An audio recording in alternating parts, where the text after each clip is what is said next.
Hey guys, and welcome to another episode of Woke by Accident Podcast. It is a weekly chat about socially conscious topics impacting the culture. On this episode, we are joined by Sambaza, host and creator of the Sambaza Podcast. And Anthony says from the About That Wallet podcast, I'm not sure if you answered this already. What should we start growing now? Like right now, like October 30th. Yeah, yes. So if you want to grow something now, you want to start growing. One, you want to plant your garlic out because garlic takes 9 months to develop. So you want to get out there and you can buy garlic. You can go to the grocery store and get you some garlic and soak it overnight and then plant. You pull the garlic bulbs apart and you know the little cloves. That's the cloves you're gonna plant, and you're gonna plant those in the ground right now because it's gonna take 9 months to develop. So if you do it now, you'll have garlic in around June or July. But if you want to put some bok choy out there, me and Jen talked about bok choy. That's something that we don't eat either as Black folks. That's but true. if you don't want bok choy, do some collard greens, some kale, some mustard greens, cauliflower, broccoli. That's what you should be planting now.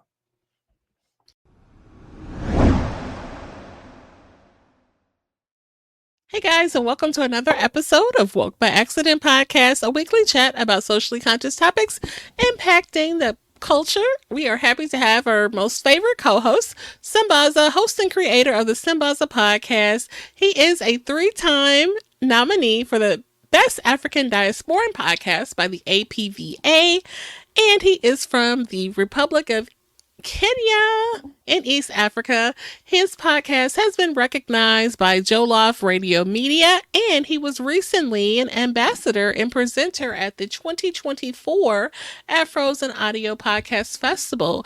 Hey, Sambaza, how are you? Hey, I'm good, Jen. Just letting know everybody we're live right now.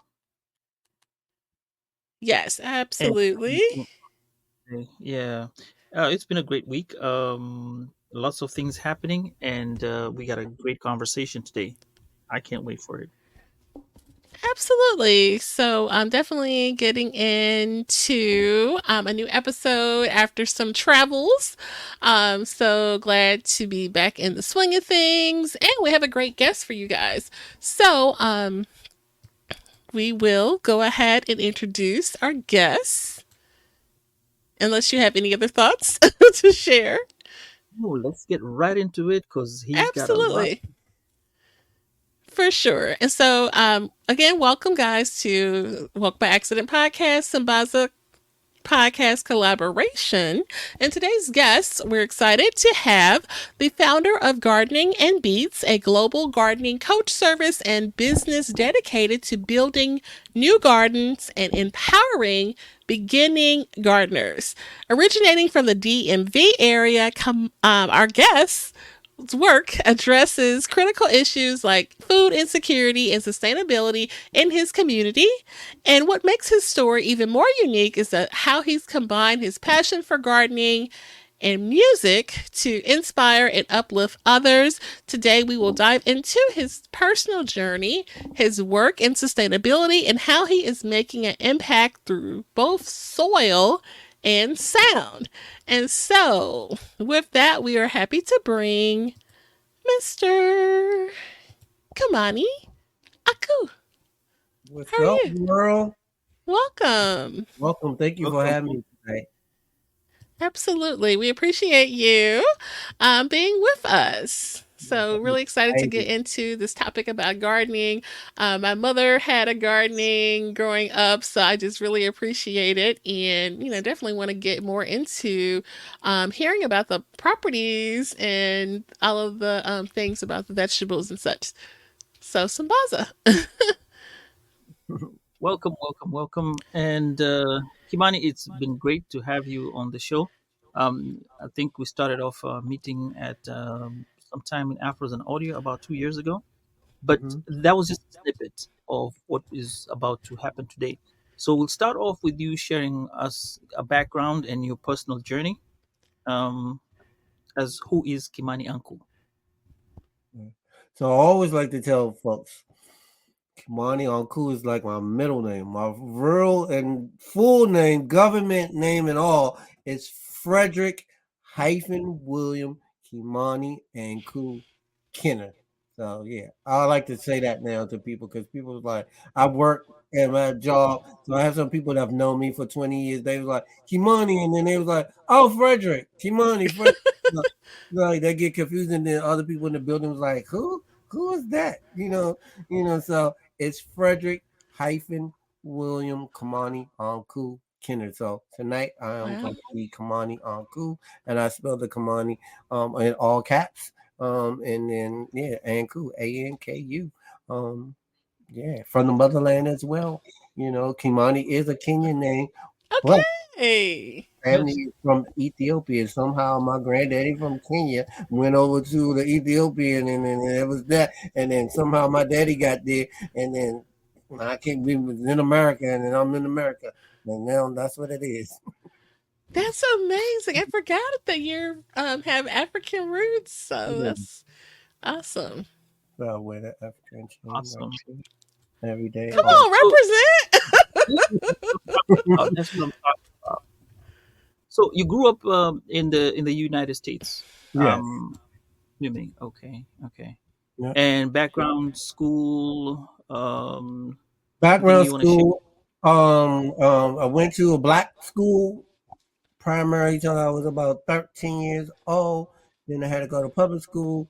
That was a rude awakening. I went to a predominantly white school. Maybe it was 100 black kids there to 2,000 kids that didn't look like me and you. And so that was crazy. Um, and then I went off to college and then I went to grad school. I just finished grad school maybe 2 years ago. So yeah. Okay.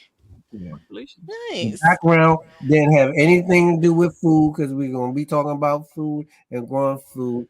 But Right. background is broadcast journalism and then just regular journalism. So I've been in TV and radio and film for almost 11 years before I made change into teaching, teaching kids, high school kids, little kids. But that also was in the arts and media as well. And then eventually, all that time I was doing that work, I was growing my own food. And then this new job that I have now, I was like, if I go into another change my career, it has to be directly related to what I'm doing outside of work, which is gardening and beats, and it has to match that. And so now I do work for an organization that is fighting food insecurities in the community. So yeah, that's a quick background of that part. Okay. And so, how did you start gardening and beads, and how did you come up with the idea to combine gardening with music in this way? So I always talk about how I started gardening beats. Gardening beats came out of nowhere, and when it came, it just came. So I did go through my little bout of depression, mental illness. As black folks, sometimes that's hard to admit that you got some mental issues going on because people start looking at you crazy. But I did have a really cool, cushy job at 25 years old, making almost $100,000. Was really reckless with it. Mm, 20 credit cards, buying everything on the trips on the weekend, go out of the country, for the weekend. Well, overseas to the Caribbean maybe for the weekend. Come back on Monday, go back to work. And so, and I was the only black person for this company. I worked for this company, so I thought I was like living the life. I'm never going to get terminated because they need me. One day I came to work. That was it. mm, My black butt was home, and that was got blackballed because it was a media company as well. Um, mm, 25, 25 years old, credit cards maxed out. You know what I'm saying? Um, how I'm gonna pay these bills?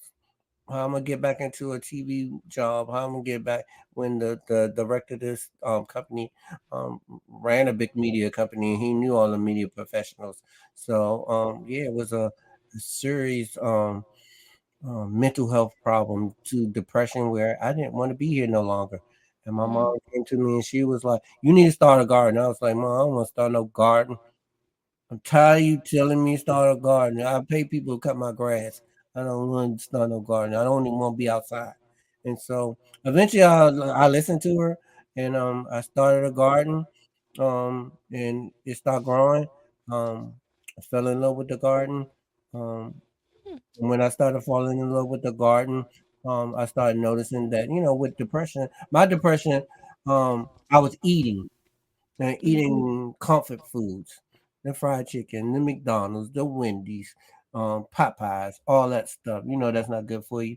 Especially when you're going through a depressed state. Um, Food was growing. I didn't think the food would grow, but the food was growing. And then I was like, you know what? Something's not right with my body. Is not right. You know what I'm saying? At this point, when I lost the job, I'm always been a small kid. So I was probably Mhm. about 135, pounds. That's small. You know what I'm saying? I blew up to about 185 during that Mhm. depressed stage. And so I'm small frame, I'm only 5'8". So I always say, no offense to anybody out there, but I feel like I look like a Oompa Loompa.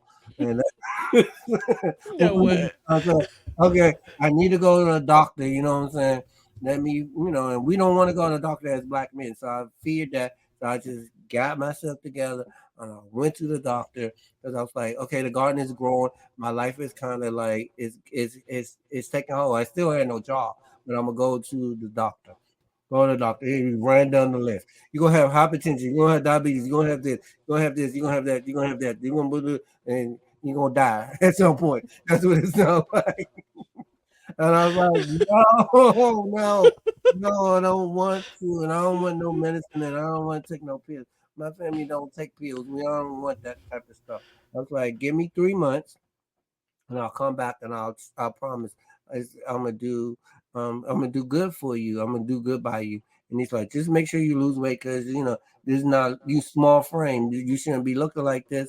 You know, you shouldn't have a bloated stomach.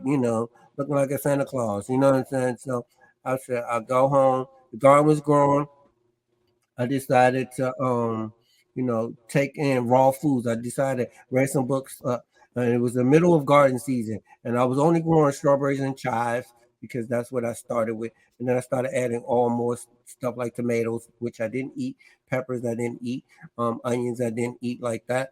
And so I started growing all that stuff, and I started eating it all raw from the garden because it started really growing. I guess my hands really was like working for me. Had that green thumb.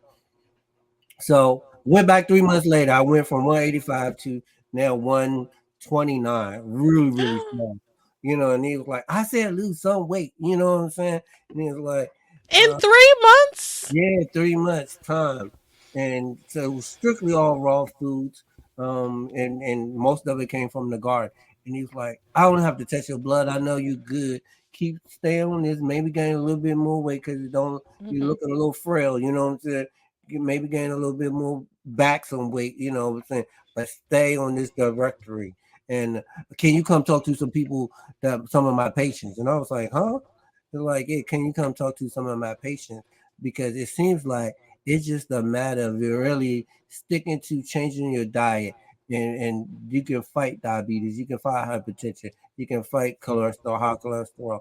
And I was like, okay, but I never done this before. And he's like, no, come and talk to the people. So that was my first entry Mhm. into really talking to the people about how to change the diet. And he was not a black doctor, and so Mhm. most of his patients were black doctors. When you don't have no insurance, most of the time you on Medicaid, you gonna get the white doctors that's just gonna feed you a whole bunch of stuff. They want to keep you on medicine, but you know, I changed that director because he wants to give me all that medicine, but I was like, no, I'm gonna fix that. So he said, come talk to these people. Maybe they'll listen because they gonna see somebody that'll look like them. And I went in, and that was my first foray into really talking to the people, and so that was good. Now I mentioned I was 25. I'm no longer 25 now. So maybe 10 years passed where Mhm. then here come gardening and beets. You know what I'm saying? I was like, you know what? I've been talking to people about changing their diets for about a good 10 years or so, 9 years or 5 years. And I was like, you know what? Maybe this is what I meant supposed to be doing. You know what I'm saying? Right. And my mom was like, I think this is what it's supposed to be. Then my mom um speed it up a little bit. My mom passed away, but before she passed away, she Mm. said, before we came to this country and before your father came to Maryland, we were living in Maryland. His parents was a gardener and farmer. My dad was a farmer and a gardener, and so this was always in your blood. This is what it was meant. That's why I was telling you about grow your own food. That's why I was trying to get you back because we lost sight of it. Me and your dad lost sight and family lost sight when we moved to Maryland because we wanted a corporate job, so to speak. But they didn't never Mhm. have corporate education, so they could never get that corporate job. You know what I'm saying? I got that corporate job, and they was like, we happy for you, but start growing food. And I started growing food, and then I was like, you know what? I need to do something, and then gardening beats came about. It was still a little depressed a little bit, but I was Yeah. over it. And I was like, speaking to people that the doctor told me to speak to, I felt like this was time to really make it happen. So I still didn't press on for a business until COVID hit. But from the time I changed my diet and talking to people, getting up in age, I was always growing food to the point now where I grow 60% of my own food. And so people Mm. always knew I was growing food, and I was always trying to, have people eat healthy wherever I work. When I worked in the schools, I would be bringing these smoothies for the kids, and the kids would be tasting all these different types of smoothies. Some they liked it, some they didn't like it. Some of my other coworkers were like, grill the vegetables instead of frying the vegetables, or do this and steam it, with this and blah blah blah. And I was just teaching them that. And then when COVID hit, everybody knew I've been growing food. So who they gonna call on? Me. Come help me. We stuck in the house. We want to grow food. We want to be like you. We'll pay you. We'll pay you. And everybody decided they want to pay me all this money. So I ended up making about almost $3,000, $5,000 during COVID, just helping my friends grow food. And I was like, you know Mhm. what? This needs to be a business. And I was like, what is it Yeah. called? And I had no clue. I had just different things. But to go back to the depressed part, I was always Mhm. in music. I did music business stuff. I was in the music industry, but I always Okay. loved music too. So when I was out there trying to learn how to grow this food, the strawberries and the chives, I will always take my radio outside, and I think Mhm. the radio or the music um, help the plants grow. Where I feel like the plants love the music, and so Okay. yeah, so I feel like they was starving because of the music, and I was out there singing to them, dancing to them, doing that depressed stage, trying to lose that weight. You know what I'm saying? Mhm. Running and exercising and having the music, eating healthy every day. And so I was like, it has to, whatever this business is going to be, it's going to have to be gardening, and it's going to have to be music, and it's going to be music, and it's going to be gardening. You can't take either one of them away. And so I sat in my backyard one day and I was like coming up with names, and then Garden and Beaches happened. I don't know how it happened. It just came off the top of my head, and I was like, that's it. I ran in the house. I got a domain that day. I got all the Instagrams. I got um all the social media things. I got a Gmail. I was like, that's what it's gonna be. And it took me up until last year to really come up with my business plan, you know, and what it's going to look like, my strategy. And I put together a 5-year plan. I'm in my first year plan now, and it's been growing ever since. So Nice. Congrats on that. yes, And condolences for losing your mom yeah, as well. it'll be 10 years this weekend. So Okay. it's a little crazy right now, but everything that's been done has been in her honor. So yeah, Absolutely. That's Mhm. awesome. We'll be praying for you on that. Yeah. We got a quick recap on people who've just joined in. Ed Campbell says, "Peace, family." Ed Campbell, thank you for showing up. Okay. Mhm. Ed? Got Anthony Weaver, who we met at the Afros and Audio, and will be coming to our Yes. show sometime soon. And his podcast is about that. Guys, if you get a chance, just go ahead and take a listen, and it's awesome. So, welcome to the show, and please be comfortable. Ask any questions whenever you, or if you have any questions, just ask, and we'll be happy to answer you. Okay. And Kimani, so just real quick, I kind of went through that fast because people already know that story. So I want to get to like what's popping now. So that's why I quickly Yeah. ran through that. Depressed, Started a garden. Strawberries and chives was my first thing. Strawberries is my favorite fruit. Chives was something that when I worked at Red Lobster, I used to eat the baked potatoes and the chives, and so that's why I started with those two, and then I gradually grow food now. 60% of my own food right here in my own backyard, and Nice. my business is about teaching people how to do that same thing. If you're going through something, you're going through some mental illnesses, you're going through some depression, if you just want to have a garden or you just want to do better, you want to eat better, I'm here to help them grow food. Oh, That's nice. awesome. That's So as awesome. we talk about this, going through the depression, and you giving advice to also people to go into therapy of their own, and also those enthusiasts who want to do gardening. How do you see gardening as a tool for promoting sustainability within communities? Well, one, like you said, mental illness. Nobody wants to talk about that. I never sought therapy.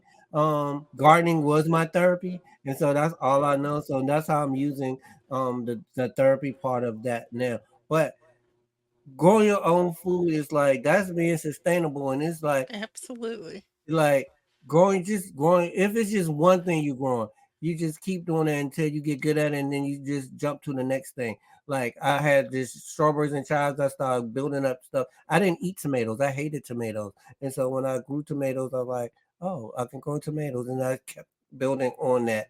But I just feel like you just got to start somewhere. You don't know where most people don't know where their food comes from nowadays. You know what I'm saying? So just keep building up, and then you go from that. Then you go for maybe making your own clothes.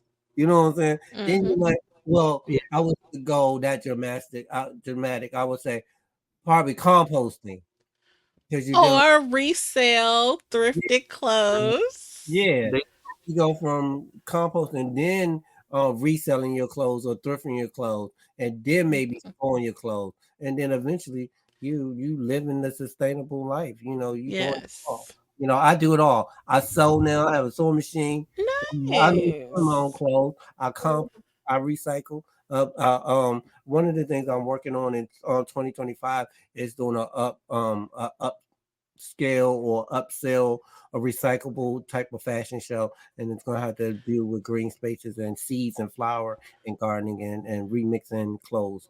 So that's one of the things that I'm. Cool. Yeah, so just I need to. living as green as possible. Not really living off the grid, but Mm-hmm. almost a little bit off the grid. I mean, I'm a businessman now, so I can't really live off the grid because I got to be on social media, and, promote my business. And that business is like getting people to learn how to grow their food.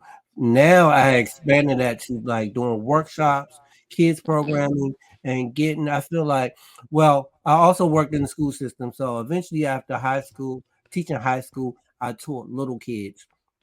And so I worked in. Me and Jen talked about this.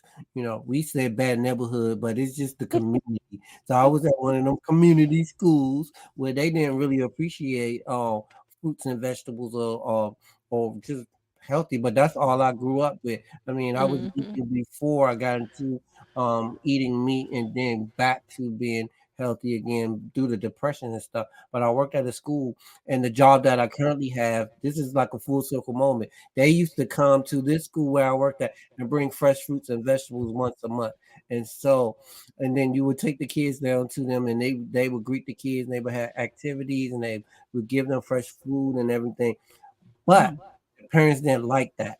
The parents like would cuss me out, and they was like, "Don't take my kids down to the food market because we don't know where that food comes from, and we Mm-hmm. don't want them eating that type of stuff." And I simply asked the parent, like, "Well, what do you eat?"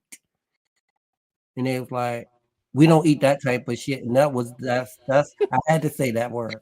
And they was like, "We don't eat that type of shit." I was like, "What do you mean you don't eat that? It's greens, it's string beans, it's apples, it's bananas, it's oranges. What do you mean?" And I couldn't grasp that. I was like, "What do they eat?" On this side of town in this community, because Right. I ate it when I was little, so Right.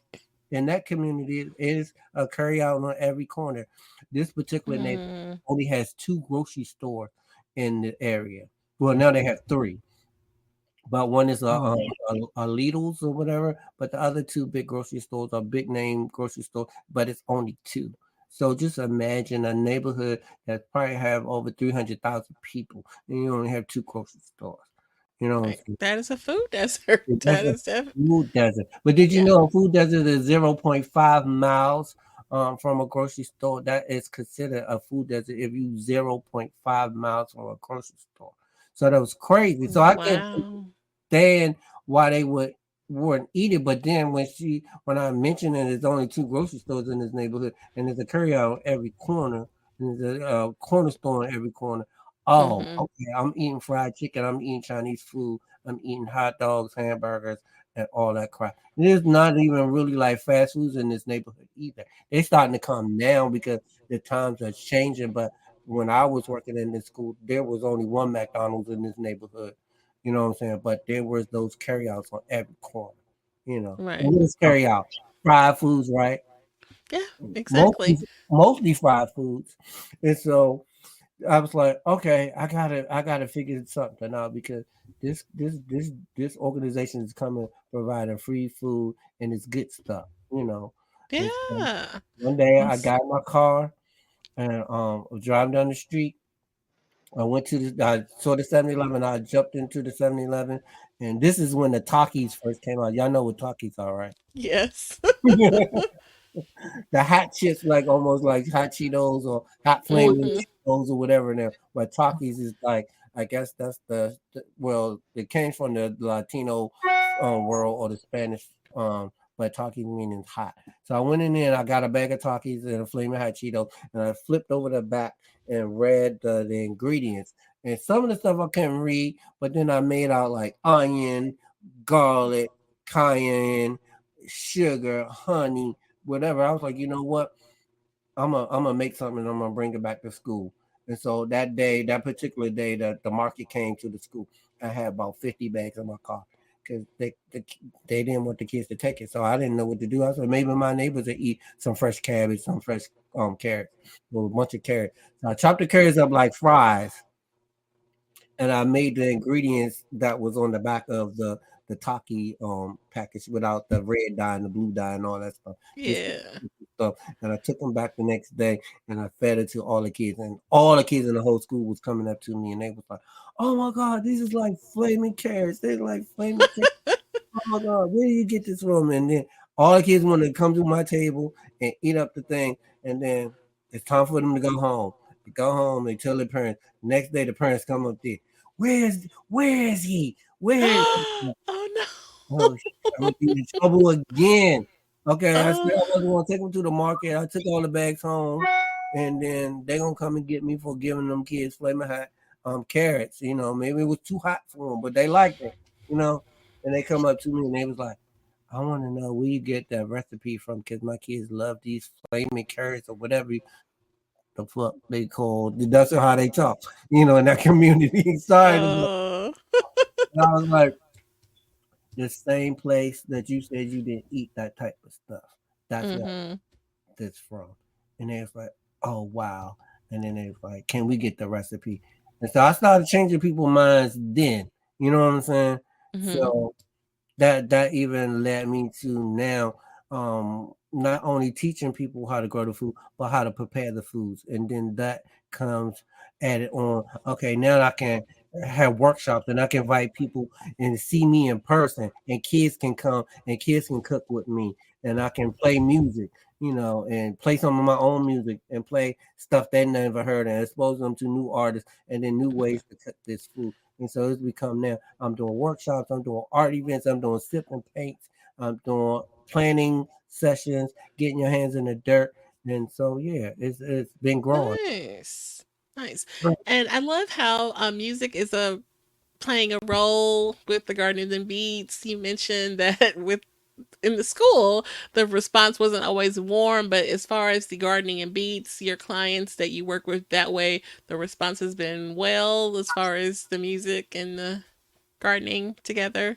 Yes, it's been the Good. guy. And so the full circle moment I didn't really mention about the first. the full circle moment. The full circle moment is now I work for the organization that goes into the school and gives the food to the parents and to the kids. And so now I'm able Oh. to go with my music, bring my boom box and play the different types of music I want to play, and then come up with all kinds of recipes and present Mhm. recipes to them. And now more people are like more open now, and the community is more open now because now we have they have more access to stuff, more healthy eating, more restaurants, sit down there's only like two restaurants that you can sit down in that area. Now it's about Mhm. 7, and now the Starbucks is in the community. You think the Starbucks is in this community? It's two Mhm. Starbucks now. We have Yeah. Smoothie King, and we have tropical smoothie, and we have the whole Chipotle, and then we got Mexican food and Latin food. And so Mhm. it's building. So now the people are open to eating this food that we bring into the school, which is stuff we just eat every day, or most people eat every day, which is green string beans, peaches, oranges, apples, plums. I had some people this summer that never had a plum before, and I was like, "You never had a plum before? Where have you been living?" Mm. So Mhm. that's the Mhm.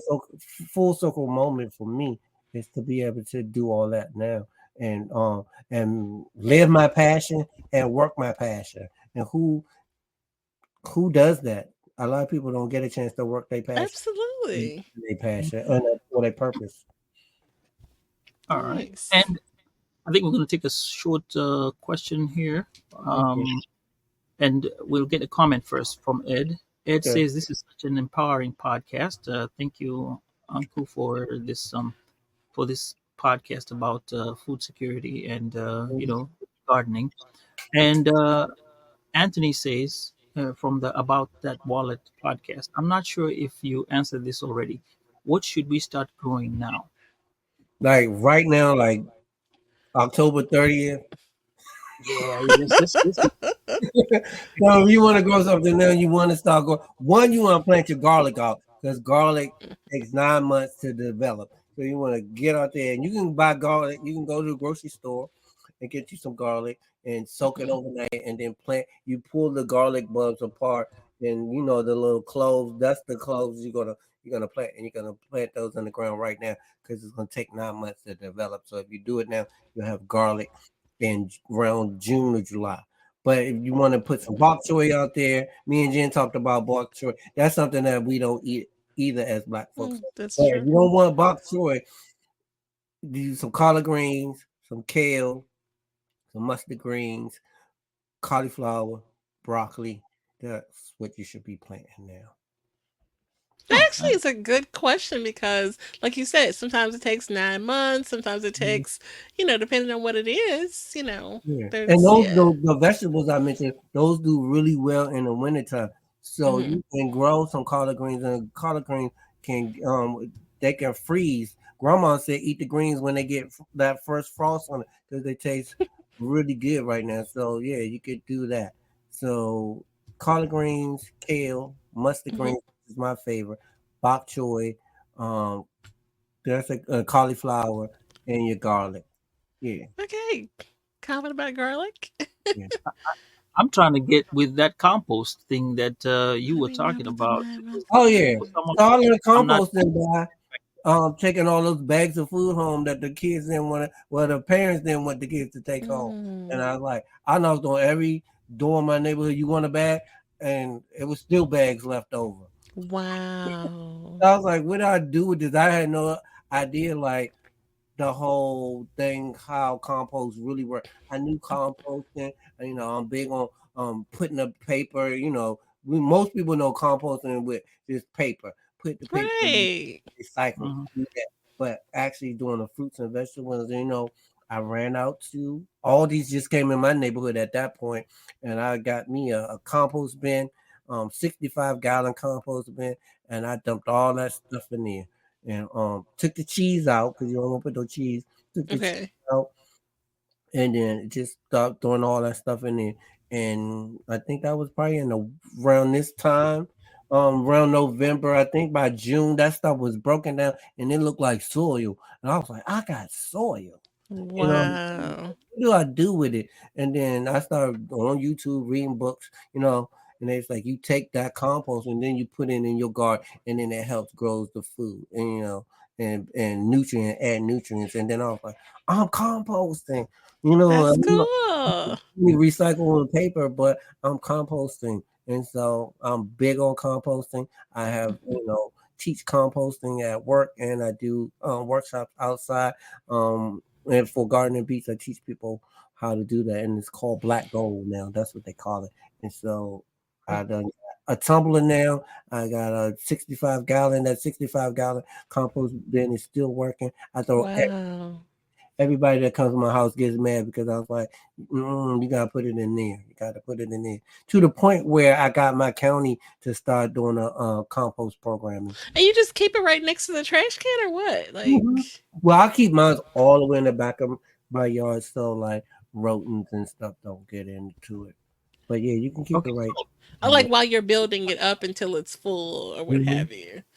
Yeah. Interesting, but nothing molded, right? Well, it did at first, but then I had to learn. Oh, okay. How do I cut down on the mold? How do I keep the squirrels and the raccoons and the groundhogs from trying to get in there? And so I learned put coffee grinds in there, put different things in there, put more hay, put more leaves in there. I had to learn all of this stuff. So I'm learning. I didn't go to school for this, as that little saying on Wow. and stuff. I didn't Now go. that you say that, in my mind, I'm thinking that the little rodents would have a field day. Yeah, they 'Cause- had to do that. And then once you start putting that coffee grinds in there, that gave off that okay. funk. I don't want to go in there because it smell like it stink. It smell like coffee. It's got a strong smell to it, you Mm-hmm. know. And then you throw some garlic in there. Oh, I'm not going in there. Then you maybe throw some uneaten hot peppers in there, and then Okay. that's burning their tongues, their mouth. So then eventually they didn't get in there, and then Oh yeah, wow. they rarely get in there. Unless I leave it open, like it's a top to it. Unless I take the top off because I want the rain to really soak it.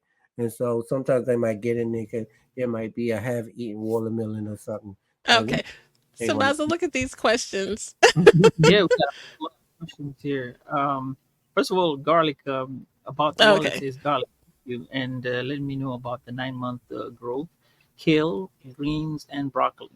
Then it Mhm. has asked this question: for those with no garden, what can we grow in the kitchen? you're gonna grow hydroponically first, and you're gonna get you a mason jar. Do I got a mason jar? Or you can have Ooh. you're gonna pour out water, and then you're even gonna get you a mason jar, and then you're gonna grow you some herbs. You're gonna regrow your onions that you ate from the other night or that you chopped up. You're gonna regrow your carrot tops, and then you're gonna get some greens from that, or you're just gonna get some. Wait, you can do carrots? Yeah, well, not if you cut the carrot top off, you can grow the greens. The stalk. So the greens has a lot of nutrients in it too. You put that in the salad. You put that, Hmm. like use it as a parsley or cilantro. You can make a carrot top um pesto, all kinds of different things. So when you start growing your own food, you got to start learning how to do those different things. Like so when I was growing my food during my health journey and my mental state, I didn't know how to prepare those foods. And some of that stuff that I ate prior to growing it was from people that didn't look like us. And they had no seasoning and they didn't do it. So I was like, I ain't growing that. I'm not gonna eat that. Eggplant, for example. And I was like, some folks that look like me didn't look like me grew the eggplant, and I was like, I don't want that. You know what? You're so silly. No, I like. Um, you I, don't? I don't know. There's something about me and my childhood and eggplant. It just doesn't vibe with me. So yeah, that Mm. that that one is the one thing that I It's kind ate. of along the lines of squash, though, right? Yeah, turn along, but I learned that once I just grew it because somebody said get some, and I got some seeds, and I didn't know what I was going to do with it because I didn't want to eat it because some folks fixed it for me, and I didn't like it then. So I was like, Hmm. well, I'm gonna grow it and see if it grows. It grew, and then I started researching. Well, okay, what's the best way to prepare this? And then when I prepared it myself Ooh. and spiced it up, I was like, oh, this is good. You know what I'm saying? And then I want to tell everybody, you ain't had this before. And they was like, no, we don't eat that. I was like, well, you ain't had mine. And then See? I make eggplant meatballs and meatloaves and all kinds of stuff. Yeah, Okay, Y'all can't let me know. so Anthony Weaver says eggplant parm is really good. yeah. Then he asked this question. Yeah, that one. Tell us how to cut back on the mold and how often should we turn? So composting. So cut back Yeah, on I the think. mold. You want to add more leaves, and more brown leaves this fall. Get all your. Don't throw your leaves away. Don't pack them up in those little brown bags and put them out on the curb. Take that and put them in your compost. You know, and all that stuff. You want to add a ratio of food scraps, browns, and greens. So a little bit of food, a little bit of brown, which is your dead leaves, and then some greens, which is could be cut grass, and mix it all together. And then that cuts back on Oh, the mold. And you want to turn it every time. I turn it every time I go outside. If I'm go out back to my backyard, I take because I have the big one. I have a tumbler now where I just spin. But the bigger one, okay. I do have a pitchfork right beside it. So every time I go outside, I might turn it a couple times, and then I put the pitchfork back, and then go in the house. But the tumbler, where I go out, I just spin it a couple times every day when I go outside. At work, we have a tumbler too, and we have the big system too. I do the tumbler a couple times when I go outside, but the pitchfork big one at work, I maybe do that like twice a week, maybe. I kind Mhm. of schedule that in during my work a week to do that. But I try to turn it as Hmm. possible. And then So, it uh, works really good. By the time the summertime comes, you throw food out there and you mix everything. By the time by spring, you have a good mix, and it's so rich and it smells so good, and it's like, oh my god, it's like heaven almost, or it would I, feel like heaven. I'm gonna Or feel, try that. I have some compost sitting Do outside, and you? yeah. yeah, I just put pineapple in it, and I'm trying to figure out how I can get it to get those. There's some particular insects that are supposed to get in there. Don't get me started about gardening, because Kimani, we Yeah, can talk worm. about I mean, that. all the animals or all insects or Uh-huh. animals or whatever, they gonna help break it down anyway. Because if you Uh-huh. got ants in there, I wouldn't necessarily ants are bad. The ants are gonna eat it, but it's also they can't eat the whole pineapple that you put in there. So they gonna eat on it, and then they gonna help break it down, and then eventually it's gonna all break down at some point. But you say you put that kind of further back from the house. You don't have it like right up on the. No, yeah. Okay. It's for yeah. I got I have, a I back. have, I have 2 acres in my yard, uh, Mhm. front and back, and so it's all the way in the back. Cause you know them little ants will just march them themselves. Kimani, you But got a they farm. Oh, Kimani's got a don't have farm. worms, but go ahead. Sorry. You got a farm. You ain't got a garden. An I call acre. it An acre. I call it a farm, but I just say it's my backyard, basically. Yeah. Yeah. Eh, And I call it. I mean, for like business purpose, I say I have a farm because I can do a lot of write offs and different things like that. This is my backyard. But you said about 2 acres. Yeah, the whole Oh, property is probably 2 acres together. okay. Look, I'm trying to get to the yams. Yeah. But a lot of it because I hated to be outside, but when I went through that depression, I decided, okay, I'm gonna put a kitchen outside now because I love to be outside. I'm gonna put a living room, and then the space started getting smaller and smaller and smaller as I started adding more stuff to it. You know. Mhm. that's Cool. interesting. Mm. I gotta throw you guys Um. a joke about from Tiffany. Uh, Okay, go ahead. so we go to Kenya, and we're at the farm. This is the first time she visits Kenya. So we're sitting over there, and first day we have chicken, second day we have chicken, third day we have chicken. Then she comes up and asks me, "Hey, babe, we've been eating chicken for the last 3 days, and we've never gone to the store or supermarket to get it." Man, I was like, you seen them roosters that have been walking around here? They keep disappearing. That ain't no chicken. That's That's dinner for what the last it is. 3 days. They keep the chickens coming. So in Maryland and where I live at in PG County, we're not allowed to have roosters because they too loud. But you can have like as many female chickens, and the female chicken is just gonna give you eggs. They're not gonna Right. Mhm. like produce any eggs that's fertile to for to have more chickens. But if you get a rooster, then you're gonna have lots of fertile eggs that will actually produce chickens, but we're not allowed because they don't allow. You have to And live like, way out in the suburbs, Mm-hmm. like far out to have roosters. But yeah, you're not allowed. But people have them. But yeah, you're not supposed to have. but they kind of Okay. look at you sideways. They think you're raising roosters for fighting. Yeah, that's well, maybe not here because they know we have a lot of Oh, food in insecurity. Texas, in Texas, you ain't allowed to. Yeah, probably in Texas, down Oh. south, yeah. And But I Okay. mean, they consider Maryland country too, but Mm-hmm. it's not as country as like South Carolina, North Carolina, Georgia, Texas, like that. oh, Okay. well, we're So, going Samantha, you around wanna pick this questions here. question? Yeah.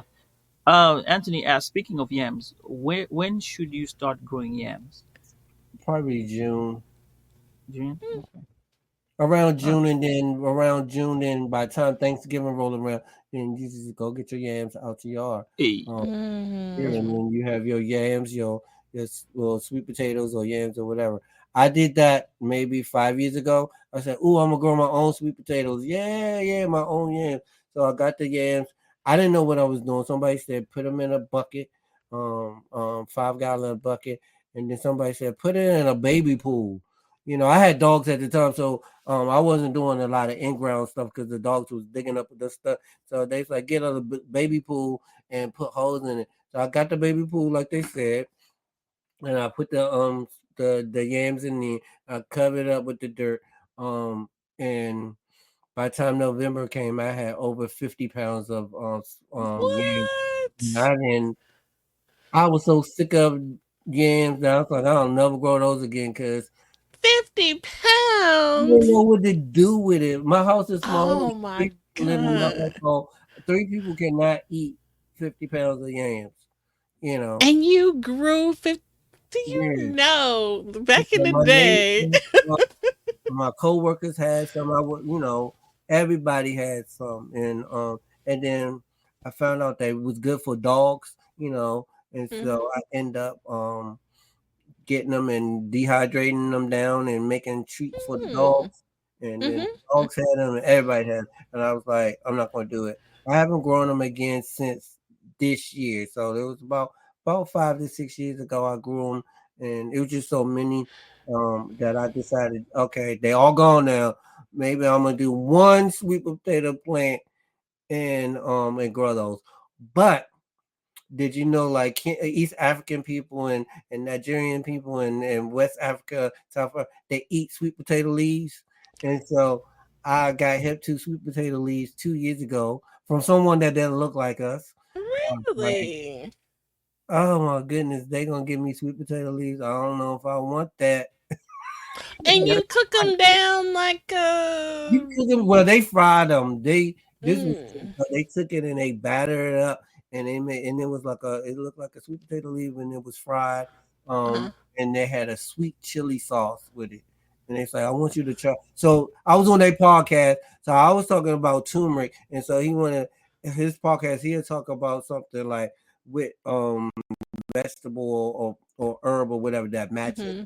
what the guest is going to talk about. So he decided to talk about potatoes and sweet potatoes and yams and all that stuff. Yams and sweet potatoes was the first sweet potato before we even got the white sweet potatoes. Did you know that? I What? learned that. But he said and the white guy and he's like, we enjoy sweet potato leaves. And when I Mm-hmm. tasted it, I was like, this not gonna have no seasoning in it. I don't really want it, but I'm gonna do it anyway. And it was the best thing ever. And then I was like, and then I found out my West African people and myself, that's all they eat is sweet potato leaves and pumpkin leaves. What? So I decided to grow the sweet potato leaves so I can have fried sweet potato leaves and cook them down like greens and I've also never heard of and such. put 'em That's in salad. amazing. Wow. So Okay. it's probably would be about 10 pounds of sweet potatoes out there because well I don't have no leaves. The groundhogs got all the leaves, but the Mm-hmm. potatoes are in the ground still. oh, okay. The leaves some leaves trying to grow up now, but the groundhog comes and get the leaves. Oh, Okay, interesting. so that's in the chat. Yeah. Hey, man. Tiffany says, "I only eat my meat in a cellophane packaging." Yeah, that's true. That's what she says. I only even me for well. Yeah, That can we go figured both it. ways. I ain't gonna talk about that. But stop eating your So, beef. That stuff. Get some. Go to the butcher and get you some fresh There you go. meat. Go to a yeah, farm we that that now. specialize in cattle or chickens and whatever, and get some fresh stuff like that. Try to do Hmm. that now. Yeah. I And then mean, Anthony of course has a we gotta question. eat it because that's what's in the grocery store. But try to find a farm in your area, or go to a good butcher and get That's that. just a thought. I love getting meat from butcher shops, actually, so that's Mm. great. We actually do have Okay. that.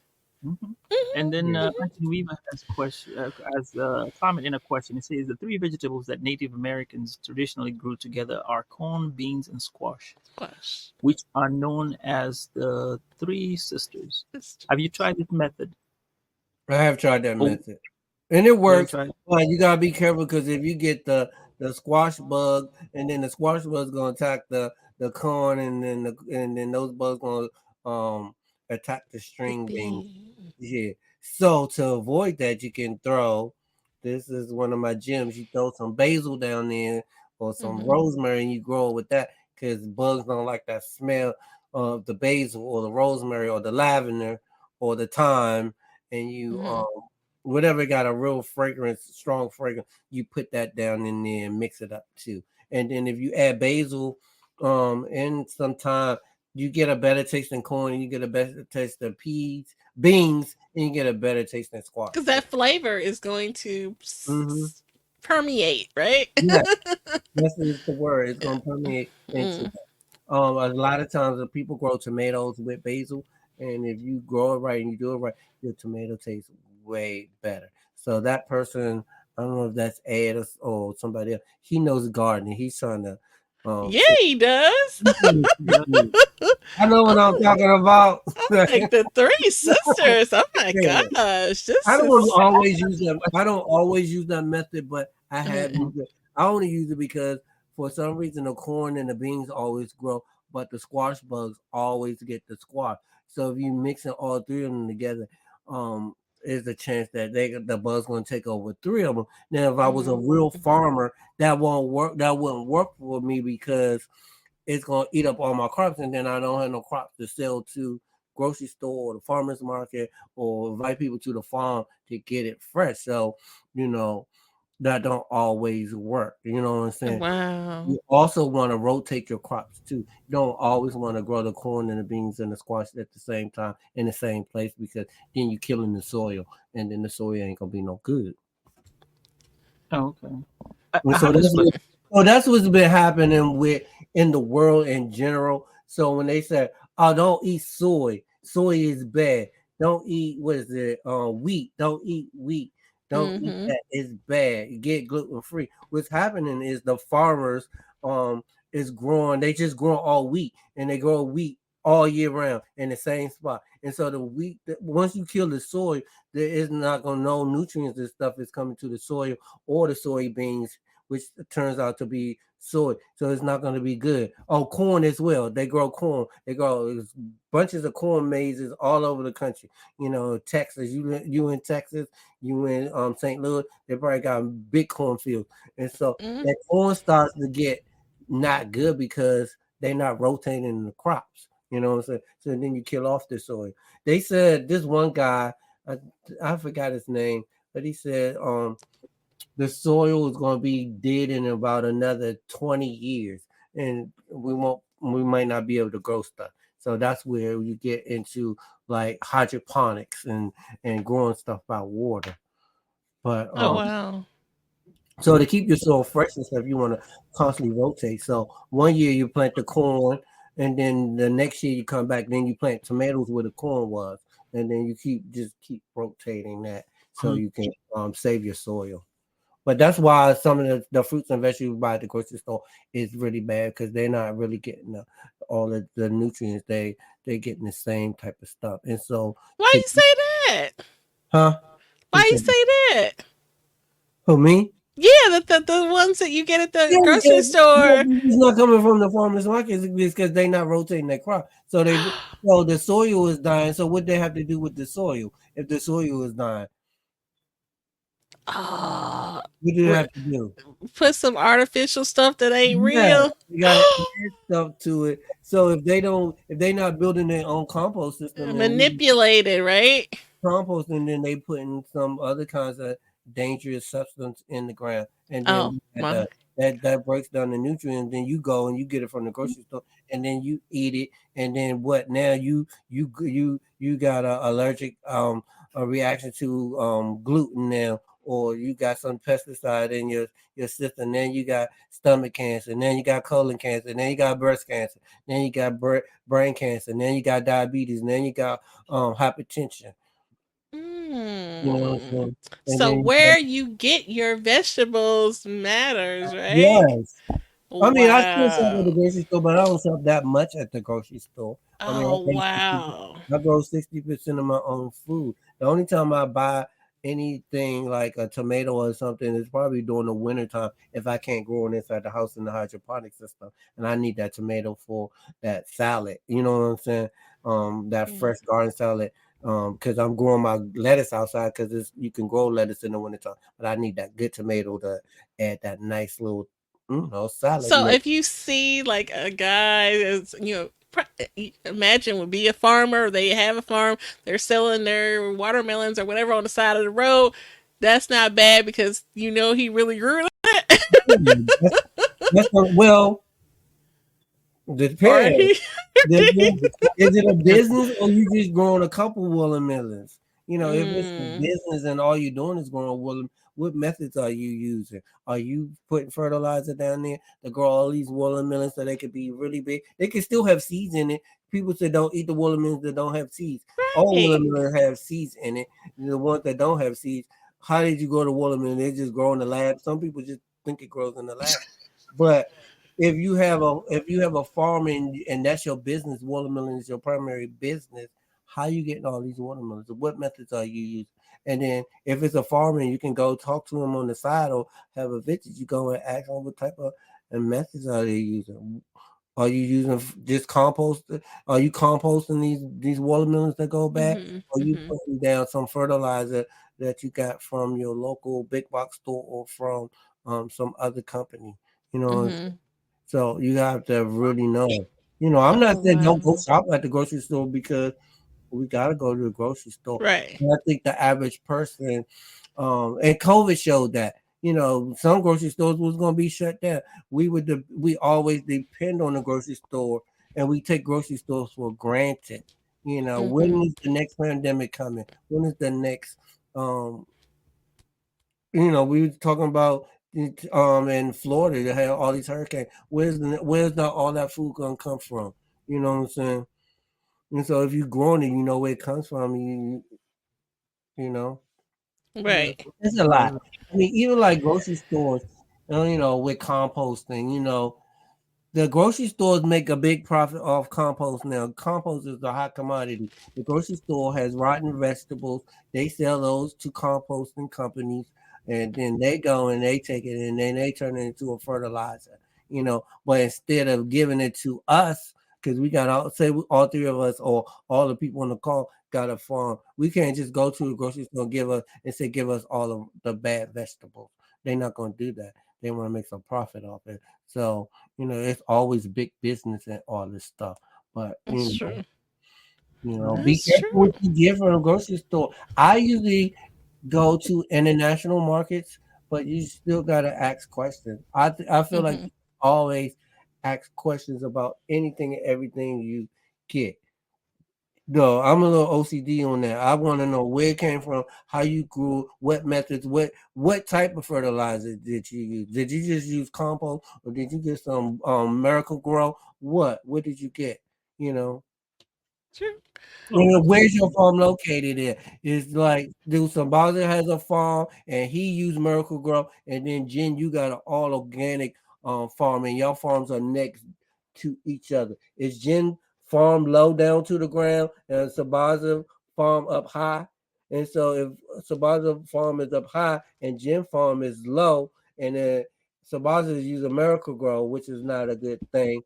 Then Mm-hmm. your land is low and his is high. When it rains, what happens? It all goes down.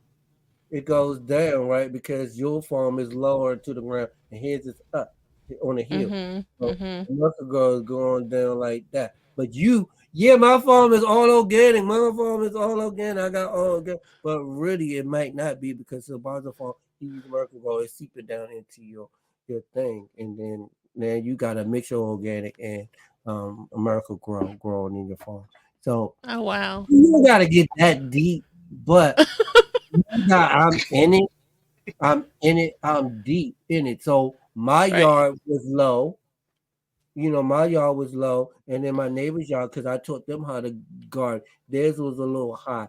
And the first thing they would say when they started getting food is they were using Miracle Grow. And they was like, "Look at my tomato; it's bigger than your head, but mine is little." And I was like, "How did it get that big?" "Oh, we use this, and it's Miracle Grow." And then so, because their yard was higher, that stuff started seeping into my stuff, and then I feel sick. You know what I'm saying? My stuff Mm. might not got bigger, but I'm getting sicker. You know what I'm saying? And then eventually I'll talk to them and meet with them, and then now they all organic. You know what I'm saying? Now they compost and using that. So it's like it's serious for me. And so when I'm going out there and talking to people, I really want to like tell the people. You don't have to be OCD. Go to a grocery store, whatever grocery store you have. Where these tomatoes come from? You could, but it don't got to be that serious. But once you get into it, you start asking them questions because they Hmm. You could be. gotta do some research and do the background. Yeah, Yeah, okay. you We got could some be. ads. You made everybody blow up here. They got Yeah, questions. you could be contributing to your own health disparities because the food Mm-hmm. you ate. You know what I'm saying? You don't even have to be like, oh, I'm drinking. Remember we talked about soda early? It's just because you might be drinking that soda, but really what's killing you is those tomatoes that was grown with Miracle Grow that your local supermarket had, and you think Mm-hmm. soda because the soda everybody said don't drink the soda because the soda is bad for you, but it's really the tomatoes that's killing you because they use some type of some chemicals on it. They spraying them so they won't Mm. have bugs Uh, on it. Bugs eat it.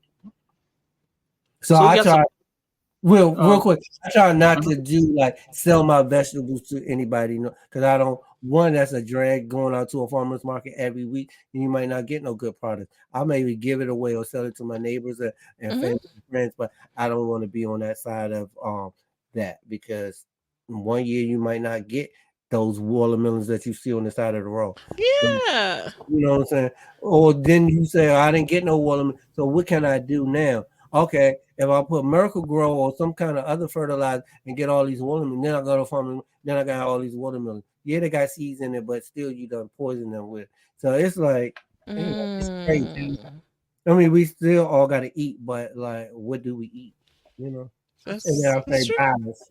Use it, do it in moderation. I talked about that soda. I like that soda every now and then, but I know Mm-hmm. if I drink that soda tomorrow, what I say on Friday, I'm gonna balance it off with like 8 things of water. You know what I'm saying? Mm. Yeah. Okay. So we But got to then go back Right. to to the questions because uh, I'll you said load it, up the it thing. blew up. Okay. Now Here we go. Anthony says he researched and could never get anything to harvest. All his plants used to die shortly. So he's trying to get better. And what he said was, let's go to Anthony. He said there's a book he read. It's called Silent Spring, that talked about rotating your crops for healthy, sustainable So, soil. And mhm. then he follows. You know about that book? I don't know about that book, but we just talked about that, right? That's right. Yeah. Oh, So you he sure did say that. You rotate them. Yeah. right. And then he asked, "Do you recommend a place? Do you have a recommended place for getting seeds? If somebody wanted to do that, then we'll go Well, to you." let's go back to the first one real quick. Uh-huh. Is there a way to go back to the first one? Not that one. It was so Oh. super long. Um, I researched, but I Okay. could never get anything to harvest. All my plants So died shortly. one, you got to figure out where you're growing your food at, which state you're growing your food, and then you go by the zone. And so then you figure out what your zone is, and then you grow stuff that's supposed to grow in that zone. So I'm in zone B, which is kind of middle. It gets cold really here, so you can't really do a lot of stuff.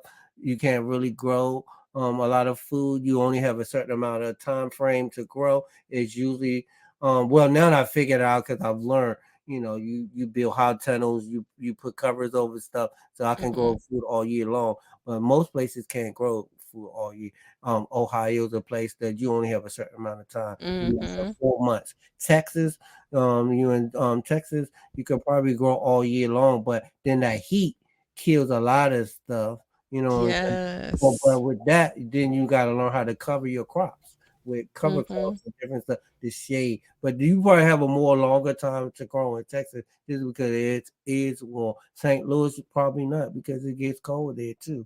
You know what I'm saying? Mhm. Here is like it's cold, it's hot, it's cold again. It goes in the states, but you got to find out what your zone is, and you can go to and and find it USDA in the back Mhm. zone. on the packet. If Mhm. you go buy a packet, I think of seeds, when you turn it Yeah, it's around, on the it'll back. show. It is on the back of that. It tells you when to plant it, when to harvest, how long it'll take. Yeah, but find out where your grow zone is, and then you can figure out what can grow best in your area. Um, if you're in Maryland, you said you met him at the Afro audio Mhm. thing, so it could possibly be in Maryland. So you and your zone is 7B. So you find everything that you can grow in 7B. Now I always push the window now to try to grow different stuff. I grow pomegranates now. I grow persimmons. I grow pineapples. I grow all kinds of stuff. I'm trying to grow mangoes and avocados. If I can get that and win that, then I don't really need the grocery store no more. I've grown papayas here. You know what I'm saying? Some of those I do have to take inside the home. Once the wintertime come, I even grew dragon fruit. I just brought my dragon fruit in the other day because we had a freeze one. So you got to figure out which is zone and then what fits into that zone. The next question: have I ever read that book, Silent Spring? I have not read that book. I'm not familiar with that book, but I just really went over the rotating of the crops because you want to rotate your crops. Because if you don't rotate your crop, you're gonna end up killing your soil, and then your fruits and vegetables gonna be no good for you because you done depleted because you depleted the soil. And then you got to add nutrients to your soil. If you want to do composting, natural composting, then that's good. But then when you start adding all those organic, well, you can use some organic fertilizers, but then you start adding all the other stuff, it's gonna it's threaten your fruits and vegetables. They might grow healthy and look good and be big and beautiful, but then you ingesting all that stuff. Right. Just imagine you got that watermelon, that corn. Somebody says corn healthy. Yes, corn is healthy, but corn is not healthy when you if you're not growing it right. And most time the corn, soybean, and wheat is grown by the government. Okay. Mhm. And so what do you think they doing with it? They put all kinds of stuff in it so they can get large amounts of stuff. So when you get to a grocery store, you can buy 6 heads of corn for like $1, right? Because they Yeah. right? But if you're going to Yeah. yourself, you know what you doing. So I would say corn. Corn does not digest, but corn is still a vegetable and it's still considered something healthy. It just don't digest. You can still get some of the nutrients from it when it goes in your system, but it doesn't all the way break down. So yeah, I would say corn is healthy, but depends on where you get the corn from. The government, I just told you, the government controls the corn. Government control wheat, and government control edamames or soybeans, which is what it's called, and that turns into soy. Oh, soy's not good for you. It's giving you this, because it's the way it's grown. If you get some soy from China or whatever, you're gonna be skinny and looking good like the Chinese people. You know what I'm saying? They probably not using all that stuff. You know what I'm saying? Gluten. We got gluten allergies now. Gluten is comes from wheat mostly, or white breads, and because they put stuff in the ground to kill. They done probably killed the soil now. Right. Thank you for sharing. I'm not sure if Yeah, I bet you his device might have lost battery or something yeah. like that. So There we'll was, there continue. was another question. Can you bring Well, up? we had oh, you know what about the seeds? Did you address Oh this yeah, go one? to seeds. So I get seeds from all over the place. So I want to dispel the myth that GMO seeds. There are no as a regular farmer or a regular gardener like me who just garden in their backyard or farm in their backyard or call my backyard a farm. You cannot get GMO seeds. No, Okay. they are not sold to the public. They're not at the dollar store. They're not at the big box stores like Home Depot. Mm-hmm. No, they're nowhere. You only can get those as a real commercial farmer. Now, are they Okay. bad for you? It depends. You know what I'm saying? GMO seeds is basically just genetic modified seeds so they can produce and last longer and produce stuff. Like I said, we talked about that watermelon. As a farmer, and that's your business. You want to have the best possible crop, and you want to have the best possible yield as possible. So if you get Mm-hmm. the GMO seeds, those GMO seeds might be sprayed with something that keeps bugs off for the summertime so you can get that harvest. You know what I'm saying? That long Yes. yield. In the wintertime, there might be some collard green that been the seeds been sprayed with something so the freeze won't kill it. So that's Right. basically what GMO seed is. You know what I'm saying? Speaking of GMO, since we're on this topic, is I was told that like broccoli and cauliflower are not a real vegetable; that they're GMO. Is that for real? I don't know. That's what they say, And but carrots too, right? carrots. I mean, almost everything they say. Um, So I wouldn't necessarily use GMO. Some of them could be GMO. So there's also what is it when we mate? You know how we mate as people. You know, we mate as a natural person. I might mate with you, and so you might get a little bit from me, and our baby might get a little bit of you and a little bit of me. That's kind of like a GMO. We didn't like graph it together, but that's how fruits and vegetables came about. So have you ever had a nectarine? What does a nectarine taste like? Have you ever had a nectarine? Like a peach, A peach and what else? a nectarine. It's got the big seed in the middle It's like a nectarine, like a peach and a and a maybe plum. a plum. So once Okay. upon a time, there was a peach tree and there was a plum tree. The flowers came together. They made it together. They came together, and then it became a nectarine. So Oh that's wow. what nectarine became. But then they was like, "Ooh, we only got one tree of these nectarines, and we're not gonna get any more. So we're gonna take a plum flower and a peach flower, and we're gonna take them all, and we're gonna go in the lab, and we're gonna mix them together now. Mm. Not natural. We just doing it. So that's where the GMO is genetic modified come from. Now we done modify us a nectarine. But it Interesting. usually happens on its own. So a broccoli is probably let's think what a broccoli could possibly be. So it has the little things.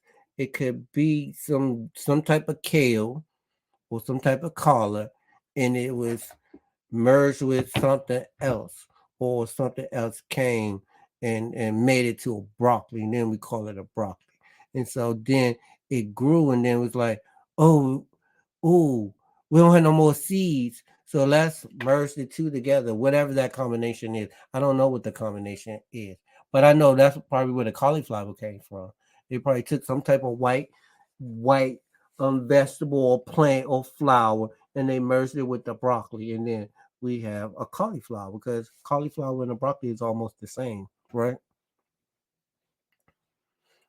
Yeah, I can't hear your audio, but yeah.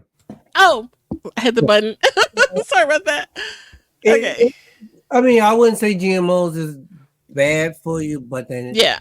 I wouldn't necessarily say they good because I eat a mixture of it. If I can't get an organic tomato, I'll probably get that GMO tomato that the local grocery store has. I mean, we eating them. What I say in moderation, like one bag. So they have the pink pineapple now. So they said the pink pineapple is GMO. Okay, Yeah. am I gonna die off of just trying the pink pineapple? Probably not. All right. Now if I ate 100, 200, then I might get sick, maybe. Okay. maybe not. So that's a consideration that we need to think about. Yeah, Where, oh, what did Anthony say? That yellow watermelon is amazing. I don't know yes, about it is that one. amazing. But yellow watermelon is not a GMO. You Okay. know, so the original watermelons was not red. We have known we have always been eating the red watermelon. The folks that don't look like us pollinated the watermelons when they came from Africa. Okay, Mm-hmm. we they snatched us from Africa. This is history lesson. They snatched us from Africa. We had these watermelons. They were kind of like yellow, white, maybe orange or whatever. And so then they came over, they snatched us up and they said, "Ooh, what's this fruit? It tastes really good. Let's get some of this watermelon too." And so we did that, and then they did something to it, and then all of a sudden it's red now, you know. Mm-hmm. And so that's what we've known to be red, but it was not always red at one time. Um, Hmm. Okay. that's what we've known because they was colonized. So Right. what do we eat? As you got to eat something. So I always say eat everything in moderation.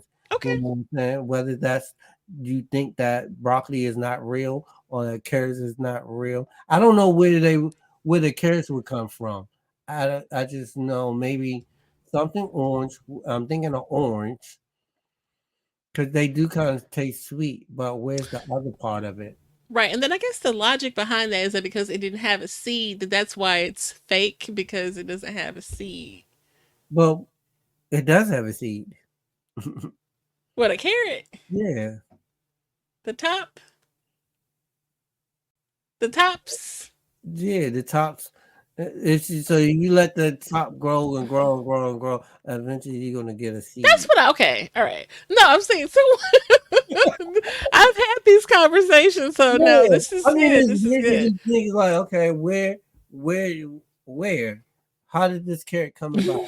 How did this broccoli? It had to come from something. It didn't come from the lab. I mean, I get into a Something. lot of battles at work about the red watermelon versus the yellow watermelon. Okay. Where did the yellow watermelon come from? They were always originally yellow.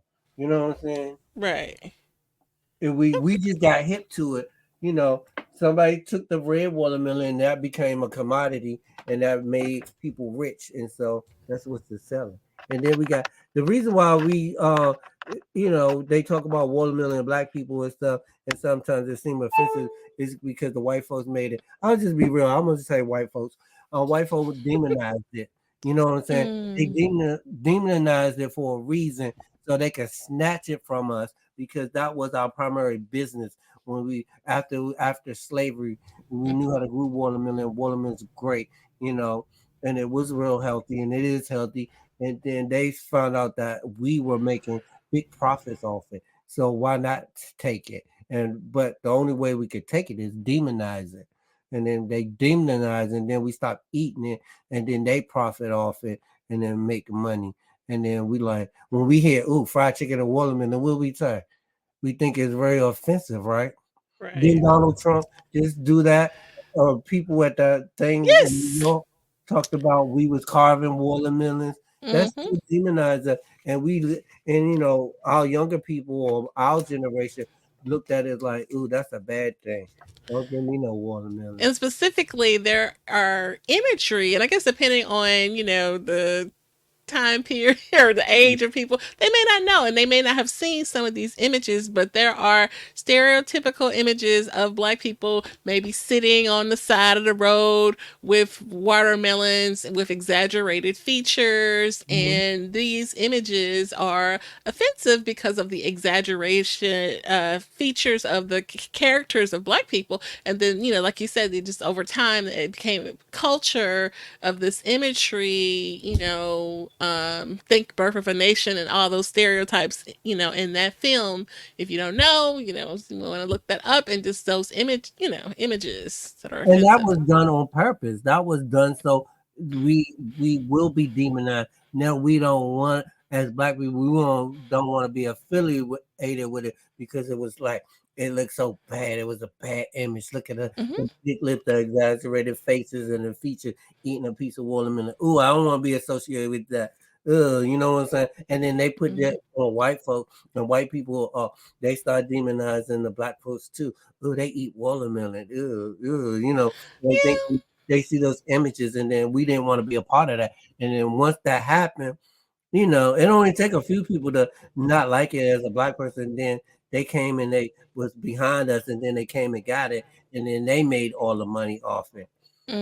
A minute for us to kind of like get back into it, and then you see black people growing it one side of the road. A lot of people bring it up from North Carolina, South Carolina to Maryland, and start selling it to it.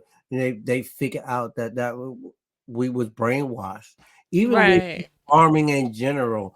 You know, most people think farming is a female thing. Oh, female do farming. Who did the farming back in the day? The men did all the farming and the women cooked. You know Mm-hmm. what I'm saying? That was a Right. whole demonizing of farming too, so we can take the land. So these folks can take the land from the black folks. Right. You know, so Interesting. everything. Now, yeah. Yeah. You know, so everything it comes full circle when you really listen to it, and you know we have to get back to taking the land, taking our land back, growing our own food, and Absolutely. I know building. you mentioned that, you sew, you've done it all. And I remember my mom, God bless the dead, talking about, she was from Mississippi and talked Mhm. about they used to pick cotton. You know what I mean? She's like, do you know how difficult it is to pick cotton, pull out and that's something that it's in our culture, And take the seeds out of the carton and then feed it through the machines. Yeah. You know, we started doing that. You know, and once we Hmm. was able to figure out how to make clothes, you know, they demonized that too. You know, just Right. put them out in the field and they do it. But now let us watch them make the clothes, and then the white folks did that, and then they started making the clothes. Who runs all the clothing factories now and all the cotton stuff? Not us. Absolutely. You know, Yes. so really to get back to where I get the seeds from, I get the seeds from a lot of different places, a lot of different people. I save my own seeds. When I get something really great, like a great tomato seed, I save those seeds and then I grow those seeds the next year. When you're at the grocery store and you're getting some good squash, you know, save those seeds. So seed saving is a big deal. But I Hmm. get it from a variety of places. Amazon, you can go on Amazon, Etsy, and get Hmm. some seeds. I do seed swaps here in Maryland where I get with different people. I have a young lady who's also from East Africa. She has over 4,000, 5,000 different variety of seeds from all over the world. And so I put together a seed swap with her. We're going to be Hmm. doing that annually, and you can get all kinds of seeds from her. Um, and just go and check out, get on Google, search up seed companies. There's Black Seed Company, but you're not buying no GMO seed. They did say they Right. were selling a GMO purple tomato this year. I don't know how well that went, but that was Hmm. the first GMO seed that they was going to put out to the market. But whatever you're eating, you want to eat everything in moderation. You know? Absolutely. Okay, we appreciate you, Kamani. It's been so much time. We're going to jump ahead and kind of shift gears and have you talk about Kamani is also a content creator and podcaster and has recently achieved a Mhm. really. You want me to show this on you? That's what I'm talking about. Hey, come on now. Yeah. So And this is the this. 2022 Webby Award for Best general podcast, general series, sustainable and our environmental um thing. I got the little I'm doing some work to my basement, but Okay. I got on Well, blue, but you see it. It's pretty heavy. It's probably about 15, 20 pounds. and that, our friends, is a Webby Award Mm-hmm. in the podcasting circle that is equivalent to your Grammy Mm-hmm. award. So very accomplished and kudos, Well, thank you. I'm kudos. excited. I'm still excited. So this is just feeding off of gardening and beats, and it's the same thing. It's part of my brand. It's part of my business. It's Black Gardener Talk. That's the name of it. And basically, I'm just having a conversation with black and brown gardeners all over the world. And we get on my podcast and we go one on one, just talking about, what's your memories of gardening? Have you ever grown food before? How did you get into Yeah. growing food? What's your favorite fruits and vegetables? How to deal with the soil? Are you rotating your crops? Are you planting your garlic in October? I mean, it can go from Yeah. various topics, and now I'm just adding to expand on adding different people that work in those food insecurity spaces, like where I work for. I work for a place called Monz's Table, and we give out free food to the community. So I'm inviting people like that on the podcast too. They might not be a gardener, but we give them food. Right. Oh, and where does that food come from? And we go into where that food comes from, and maybe we talk about, instead of growing the food, what's your favorite vegetables? Why is it a GMO? Is it man made? Did we get that broccoli from wherever? Did Dr. Sebi tell you not to eat that garlic or whatever? You know what I'm saying? Just a whole Mm. bunch of different things. This I'm coming back in January. I've been on break for a while. But I'm gonna Nice. have here in Maryland, Maryland's first and only black food bank. And this person is having a lot of issues with her food bank because people that don't look like her don't want her in the community, and she's just basically feeding people in the community to everybody, not just black and brown people, and Hmm. having issues with that. So I really want to dig deep and find out what's going on. We kind of figure out what's going on with it now. There's a company. Well, she was in an industrial park. I don't know if y'all have industrial parks there where you live, but I'm sure. But industrial parks is just like business, big business that do stuff in warehouses. So she purchased a Mm. warehouse. She was dying at some point. She got diagnosed with some chronic illness. She decided, somebody told her eat healthy.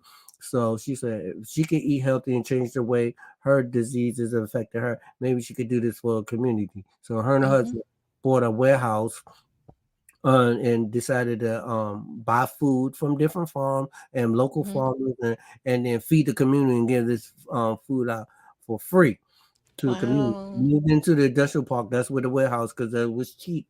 And then some folks just recently moved in there, and they said she's causing a ruckus in Oh no. and then she's giving the food away on Saturdays mornings. Okay, have you been to an industrial park? Have you ever seen an industrial park on a Saturday morning? There's nobody there because they don't do business on Saturday. So how do you Right. markets on a Saturday morning with all these people coming with cars all over the place trying to get some free food? Basically, is this Mm. company that moved into the neighborhood is trying to do the same thing, and they don't look like us, and they scared that well, they're not giving it away, they selling it. So Mm.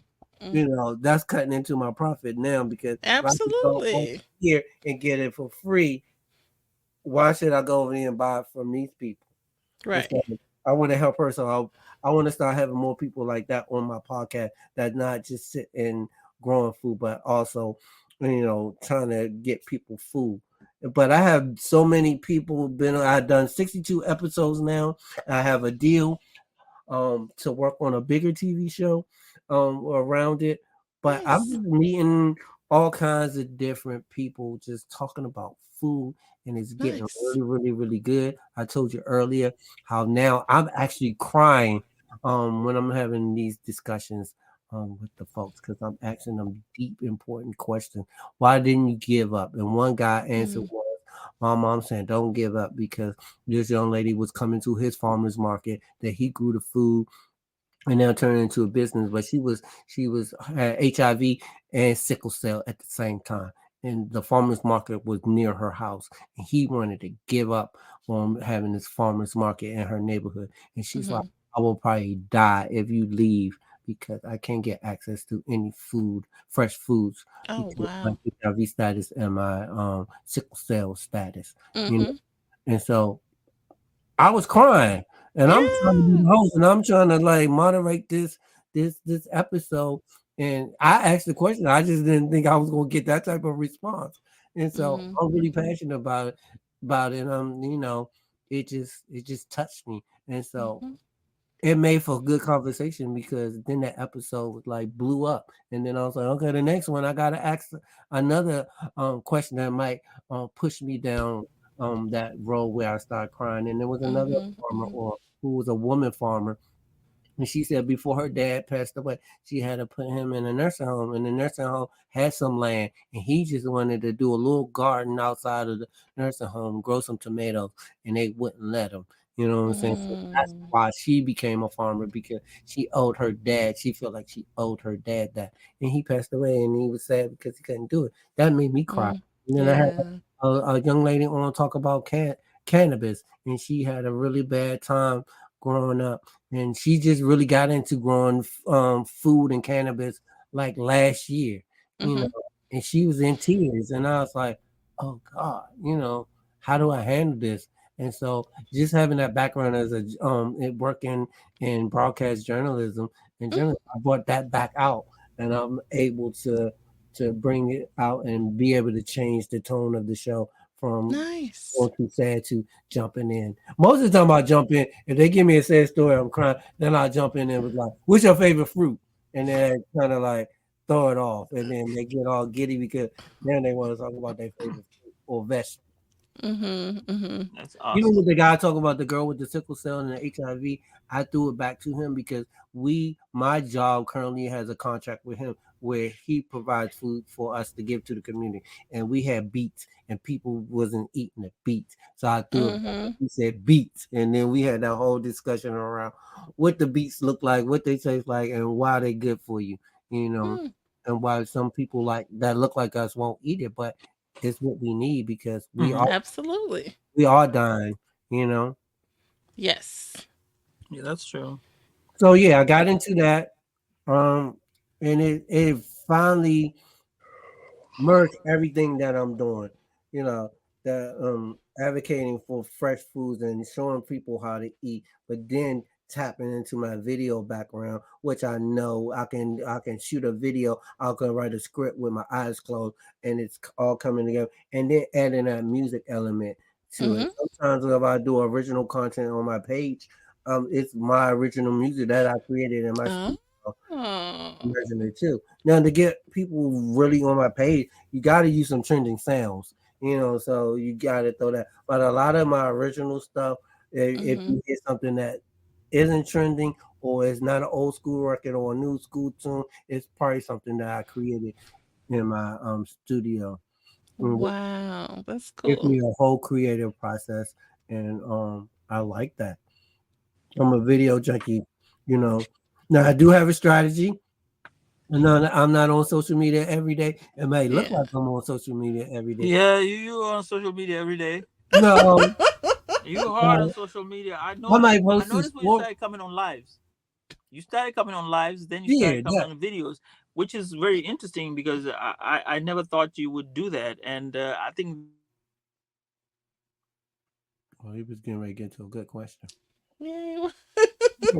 But no, I'm not. So I do have a strategy. And this is my strategy. Sundays, I'm Mhm. brainstorming or what I want to post or what I want to give to the people. And Mhm. then Monday or Tuesday, I might be shooting everything. You know, um, Okay. depending on if I have a haircut. If I don't have a haircut or not doing something, I might put a hat on. But I create at least 10 pieces of content on that Monday and Tuesday. Wednesday, I'm editing it. With Thursday, I'm coming up with the captions, with the information it's going to be about. And then I post the next Monday. And so it seems like, and I always have a lot of stuff, or I might sit on it, and then there's that trending sound Mhm. that comes out that's just perfect.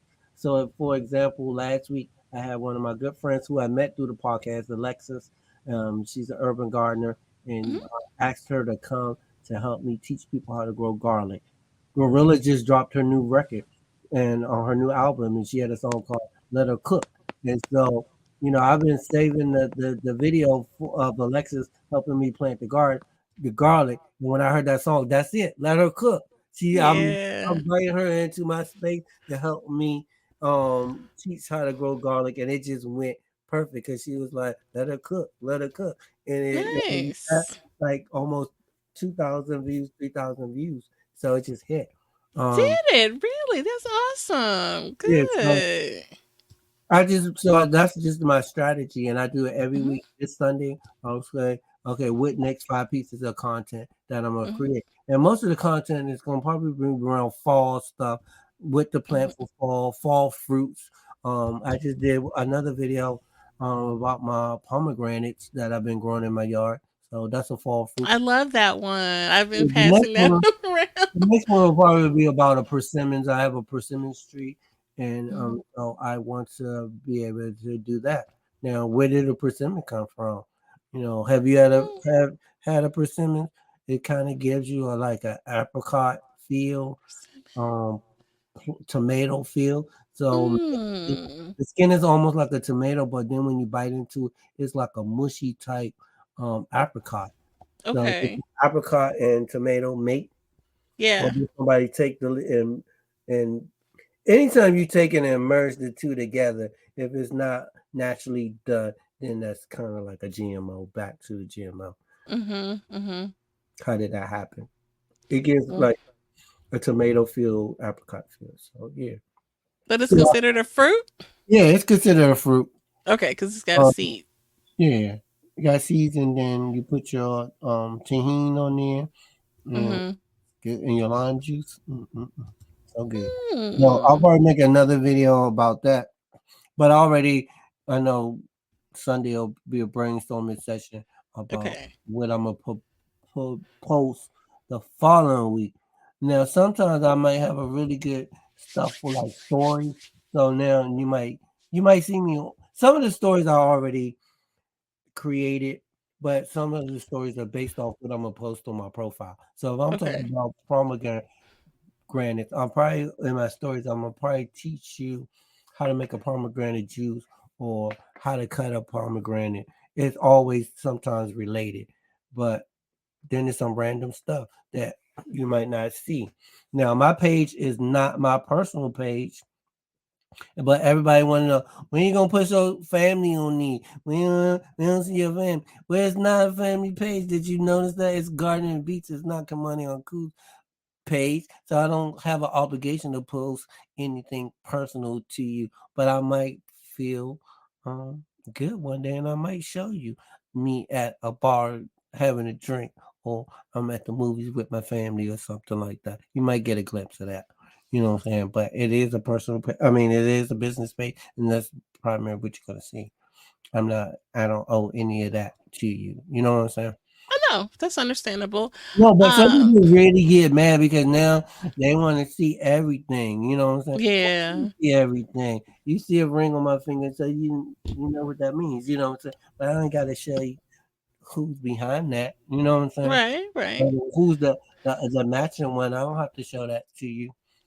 You know what I'm saying? So I that get. that part gets kind of scary because I am getting really people are starting to recognize me in stores and Mhm. me on the street going to the grocery store, and they were like, "Hey, you that guy?" You know what I'm saying? And sometimes it's kind of scary. The, I don't really want to be a celebrity. I just want to get the information out there. But I know Absolutely. more stuff is coming down on me. I know I have to at some point. Okay, this is that. But I don't. I want to have my private life be my private life. But I know at some point it has to mix a lot. But it's always a strategy. Every time I'm online, it's a reason. I don't get on. Some people get on lives or get on Instagram or get on TikTok and they just go. Mine is really strategic. It's really to drive stuff to um my business. Trying to Right. keep it up. This is way too long. It is. That was for somebody. You can see When you that. talking, I'm talking. I'm gonna talk as long as you talking. You don't put me on. No, I'm trying to be respectful of your time. So no, I did want to mention the content creation. So I think I appreciate you sharing on that. We got a late start, so I So forgive us. the the content creator is just an extension of gardening and beach, which is the business. Business. The first and foremost is to teach people how to grow food. But how do I get clients? How do I get new people to buy into my business?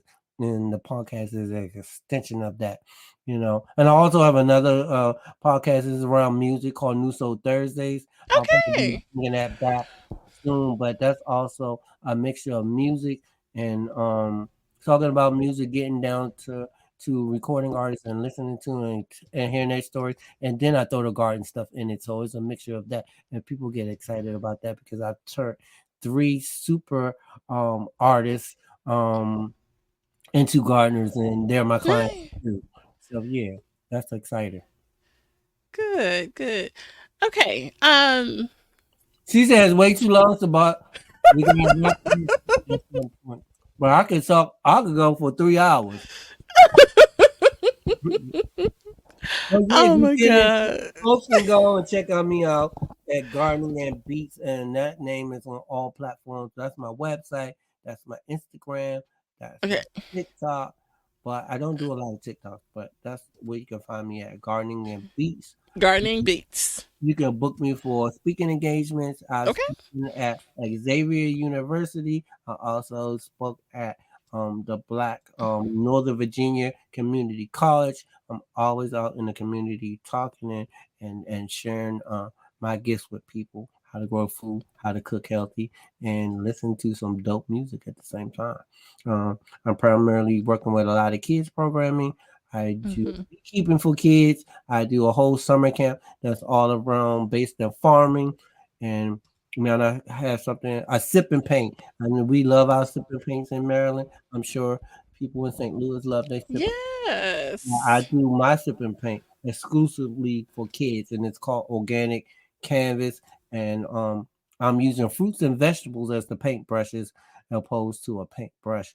And then we're creating all kinds of masterpieces with that, which is really interesting. And then there's a segment where we are doing sharing healthy foods and healthy mocktails, the smoking Hmm. mocktails. If you ever seen some of my mocktails, I decided to drop dry ice in it and it smoke all up, and people, the kids love it.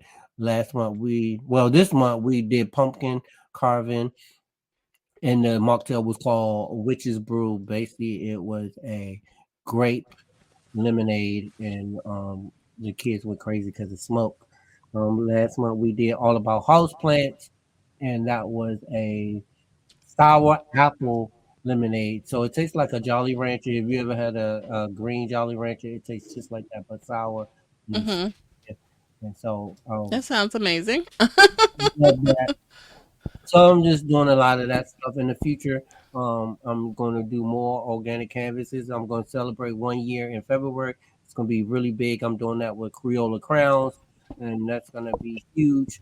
Um, I'm doing something called 1865. 1865 is when the slaves in Texas, you live in Texas, right? Found out that it wasn't slaves no more, and a couple Right. of states. So the 1865 is going to be a dinner and a market around black foods, and it's going to happen around Juneteenth.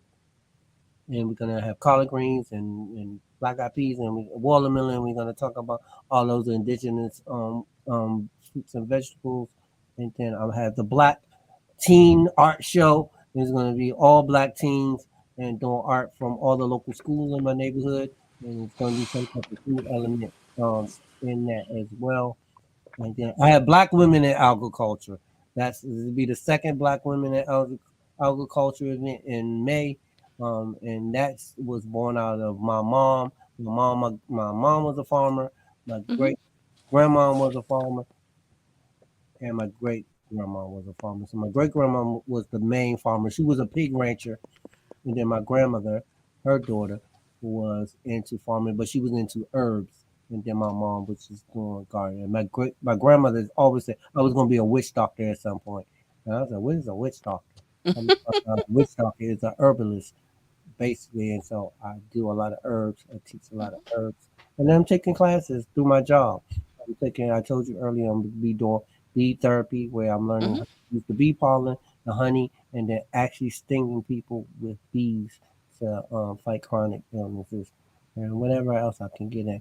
Our company is moving really great. I acquired over what $15,000 in grant money for 2024, and then I'm getting a lot of other money through some of the events I'm doing, and then the workshops, and then my clients. And I'm just gonna keep building on that. I have a goal of 5 years, 4 years coming up, where I'm gonna retire from the corporate world, and this is gonna be my main source of income until I leave this earth. Excellent. That's amazing. And we appreciate you sharing all of that with us and continued success with all of your endeavors. And I love how you are, showing the community hands on how, just because you've never seen a meat before or these vegetables, A honey nut maybe. squash. Have you ever had a honey nut squash? We just recently had honey nut squash. And people Hmm. like, what is that? Mm-mm. I said, well, if you don't eat it, just use it as a Halloween decoration.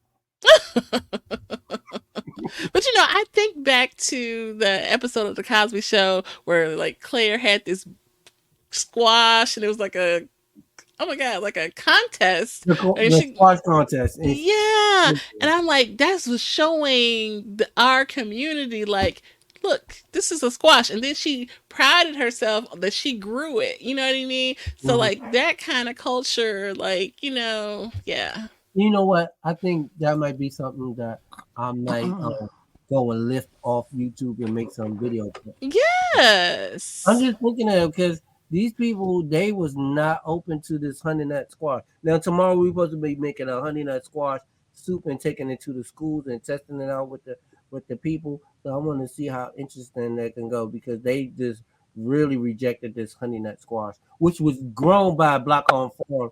And that's the catch too, because when I pushed that honey nut squash, I said it was black owned. It's right down the street from here, and they also gonna open a black owned grocery store, and they were like shocked. And so that gets Mm-hmm. serious when you can throw those tidbits out there. So hopefully they enjoy the soup. Of course, I gotta work with my coworkers that I told you that don't know how to do the soup. So I'm gonna be working with them tomorrow in the kitchen, making sure that it is 100 fire, so they can be like, yes, this is good stuff. Okay. All right. Well, we will not. We as they say, I ain't gonna So hold you. long, good night. I ain't gonna hold you. Sabaza's having technical difficulties. He just sent me a text message, so we're going to go ahead and wrap it up. Eh, oh Lord. So if it's So something you can cut it down, you can chop it down. I don't mind you chopping it down. It could be two parts. I know. I don't know if I will listen to 1 hour and 46 minutes.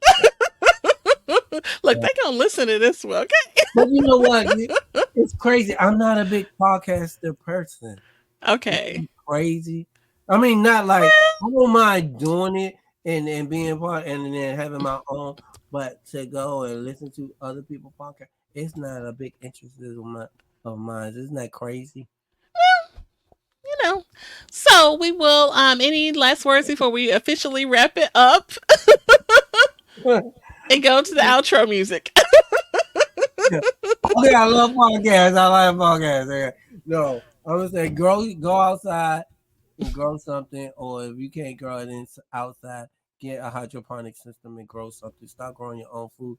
I think when you grow your own food, you take back your power, and we need to hold our power. That's just like go and vote. That is your voice. That's your power. When Yes. you grow your food, that is your power. Fannie Lou Hamer said, if you grow your food, you will have the power in your hands. And I think that's what we need to get back to: grow your own food and increase your own power, your own black power.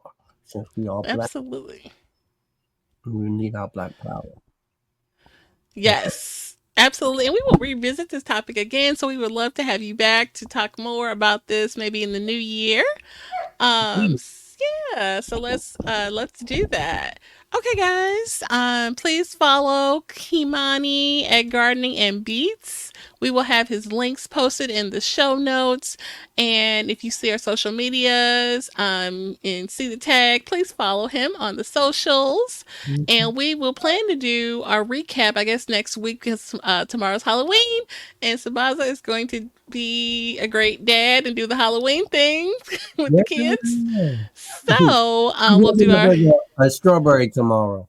Oh, Yeah, I think I'm just gonna wear orange, black, and white and pass out candy at work. Yeah. Well, I'm not going to work as a strawberry because the people will Oh probably. no. But you know what? On my reseller live stream, I am going to dress up. So if you know, you know. That's all I'm I saying. want the pants that look like a skeleton, has the skeleton legs on it, and the top would be that. But when I go off to the school, then I'll probably jump into my strawberry outfit. Absolutely. It's okay. So that sounds fun. And again, we thank you, Kamani, and for everybody else, take care. Please. Thank you for having me. Have a great night.